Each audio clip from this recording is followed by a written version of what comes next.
अस्सलाम वालेकुम नाज़रीन, महरान टीवी न्यूज़ में मां के भलीकार मां फराशा सब खां पहिरियां हिकु नज़र हेडलाइन ते। लाहौर जी दहशतगर्दी ट्रोड़ अदालत 9 मई वाक़े जे हिक वधीक केस जो फ़ैसिलो ॿुधाए छॾियो। डॉक्टर यासिन राशिद, महमूद रशीद, उमर सरफराज चीमा ऐं एजाज चौधरी खे 10 साल कैद जी सज़ा। साॻे केस में शाह महमूद कुरैशी बरी, अदालत तरफ़ां आज़ाद करण जो हुकुम। वफ़ाक़ी घर वज़ीर मोहसिन नक़वी अहम दौरे ते ईरान पहुची वियो। मोहसिन नक़वी ईरान जी आला क़यादत सां मुलाक़ातूं कंदो। ईरानी ख़ाबरू इदारे मूजिब मोहसिन नक़वी ईरानी क़यादत खे इस्लामाबाद मफ़ाहमती याददाश्त ते मुबारकबाद ॾींदो। मुआहिदे जे ॿिए मरहले बाबति ख़यालनि जी ॾे वठि कई वेंदी। नायब वज़ीर आज़म ऐं परॾेही वज़ीर इसहाक़ डार मिस्र रवानो थी वियो। इसहाक़ डार काहिरा में सुभाणे थींदड़ अरफू इजलास में शरीक थींदो। सऊदी अरब, मिस्र ऐं तुर्किया जा परॾेही वज़ीर बि इजलास में शरीक थींदा। इसहाक़ डार मिस्र जे सदर अब्दुल फ़ताह अल सीसी सां मुलाक़ात कंदो।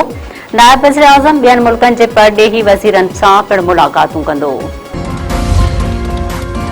ईरान ऐं अमेरिका विच में मुलतवी थियल ॻाल्हियुनि खे ॿीहर ट्रैक ते आणण जूं कोशिशूं। अमरीकी ख़ासि नुमाइंदो स्टीव विटकोफ ऐं ईरानी परॾेही वज़ीर अब्बास इराक़ची स्विट्ज़रलैंड रवाना थी विया। अमरीकी सदर डोनाल्ड ट्रंप जो नाठी जैरेड किशनर अॻु ई स्विट्ज़रलैंड में मौजूद। इसराइल ऐं हिज़्बुल्लाह विच में जंगबंदीअ ते इतफ़ाक़ थी वियो। जंगबंदीअ जे बावजूदि इसराइल जा ॾखण लबनान मथां फ़िज़ाई हमला। अॼु सुबुह लबनान जे शहर अरब सलीम मथां इसराइली हमले में 5 ॼणा शहीद, केतिराई ज़ख़्मी। परॾेही ख़ाबरू इदारे मूजिब इसराइल पारां जहाज़नि ऐं ड्रोन ज़रिए रिहायशी इमारतुनि खे नुक़सान पहुचायो वियो। नबतिया शहर वेझो आबादीअ खे तोपुनि सां बि निशानो बणायो वियो। अमेरिका ऐं क़तर जी कोशिशुनि सां धुरियुनि में जंगबंदी थी। वज़ीर आज़म शहबाज शरीफ़ पेट्रोल ₹74.28 ऐं डीज़ल ₹67.31 फ़ी लीटर सस्तो करण जो ऐलान करे छॾियो। पेट्रोल जी नई क़ीमत ₹373 मां घटिजी ₹299.50 थी वई। डीज़ल जी क़ीमत ₹378 मां घटिजी ₹311.47 फ़ी लीटर मुक़रर कई वई। गासलेट ₹48.39 फ़ी लीटर सस्तो, नओं अघु ₹233.90 फ़ी लीटर मुक़रर। नाणे वारी वज़ारत पेट्रोल ऐं डीज़ल जी नई क़ीमतुनि जो नोटिफिकेशन जारी करे छॾियो। नाणे वारे वफ़ाक़ी वज़ीर मोहम्मद औरंगज़ेब चयो आहे त असां जूं सनअतूं रवां दवां आहिनि। करंट अकाउंट खसारो सरप्लस आहे। IT एक्सपोर्ट में 20% इज़ाफ़ो थियो आहे। ज़राअत करंगे जी हॾी आहे। बिना व्याज जे कर्ज़ सां 7.5 लख आबादकारनि खे फ़ाइदो पहुचंदो। क़ौमी असेंबली जे इजलास में ख़िताब कंदे नाणे वारे वज़ीर वधीक चयो आहे त वज़ीर आज़म गुज़िरियल ॾींहुं तेल जी क़ीमतुनि में घटिताईअ जो ऐलान कयो आहे। शहबाज शरीफ़ गुज़िरियल बजट में जेको रुख़ वाज़िह कयो वियो उन सां माशी इस्तेहकाम आयो आहे। ख़ुराक खाते जा 5 ऑफिसर कणक जे ज़ख़ीरनि में घोबियुनि ते नौकरियुनि मां बरतरफ़। सूबाई वज़ीर मखदूम महबूब ज़मा जे खाते में करप्शन ख़िलाफ़ वॾी कार्रवाई। बरतरफ़ ऑफिसरनि खां मजमूई तौर 2 अरब 65 करोड़ 62 लख रुपयनि खां वधीक जी वसूलीअ जो बि हुकुम।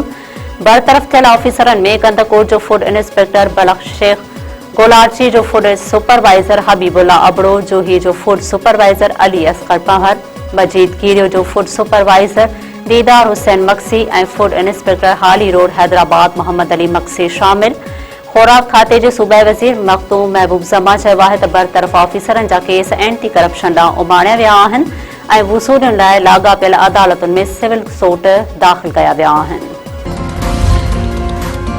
सिंध पब्लिक सर्विस कमीशन में मेरिट जी लताड़ ख़िलाफ़ मुतासिर उम्मीदवार सरापा एहतजाज। हैदराबाद में शागिर्दनि जो दाऊद कोटरा लाइब्रेरी साम्हूं धरणो, रोड ब्लॉक करे नारेबाज़ी। उम्मीदवारनि चयो आहे त सिंध पब्लिक सर्विस कमीशन जे इम्तिहाननि में मेरिट जी लताड़ कई वई आहे।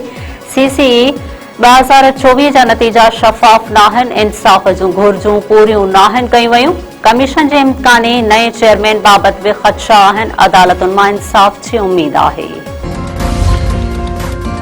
कंदकोट वेझो तेज़ रफ़्तार मोटरसाइकिलुनि में आमूं साम्हूं टक्कर, 2 नौजवान फौत। हैबत रोड ते हादसो। राशिद चाचड़ ऐं ग़ुलाम मुर्तज़ा भंगवार मौक़े ते ई दम ॾिनो।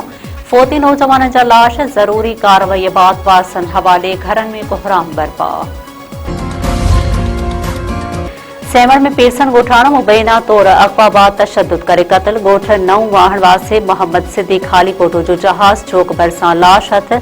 सोट जी फरियाद ते अणॼातल जवाबदारनि मथां केस दाख़िल। जवाबदारनि जी गिरफ़्तारी जो मुतालबो वारसनि जो चवणु आहे त पीरसन 4 ॾींहं अॻु घर जी किस्त जा पैसा वठण वियो हुयो। अणॼातल जवाबदारनि खेसि अगवा करे पैसा फुर करण बाद क़त्ल कयो आहे। इंसाफ़ ॾियारियो वञे। घोटकीअ वेझो शहर बिरादरी जे बिंदुरनि में ज़मीन जी मालिकीअ तां झेड़ो, हिकु ॼणो मारिजी वियो। आंदल संदराणी थाणे जे हथ ॻोठ नूर मोहम्मद शर जे धुरियुनि में झेड़ो थी पियो। हिक ॿिए मथां फायरिंग, गोलियूं लॻण करे राशिद शर मौक़े ते ई मारिजी वियो। वाक़िए बाद धुरियुनि में छिकताड़ तेज़।